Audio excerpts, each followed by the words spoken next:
Hello my sweet and lovely viewers. তো কেমন আছো তোমরা সবাই? আশা করি প্রত্যেকে অনেক অনেক ভালো আছো।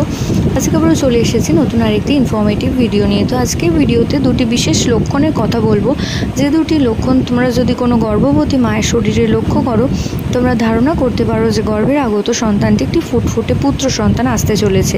তো থ্রু আউট প্রেগনেন্সিতে যদি দেখো কোনো গর্ভবতী মা প্রথমত তার বেবিকে সামনের দিকে ক্যারি করছে, অর্থাৎ তার পেটটা কিছুটা সুচালো রয়েছে, তো সেক্ষেত্রে তোমরা ধারণা করতে পারো যে গর্ভের আগত সন্তানটি একটি ফুটফুটে পুত্র সন্তান। এবং তার সাথে সাথে যদি দেখো দ্বিতীয়ত যে গর্ভবতী মায়ের পেটের ভার বোধ কিছুটা নিচের দিকে হচ্ছে, অর্থাৎ বেবি কিছুটা তলপেটের দিকে সেই গর্ভবতী মা ক্যারি করছে, তো সেক্ষেত্রেও তোমরা ধারণা করতে পারো যে গর্ভের আগত সন্তানটি একটি ফুটফুটে পুত্র সন্তান আসতে চলেছে।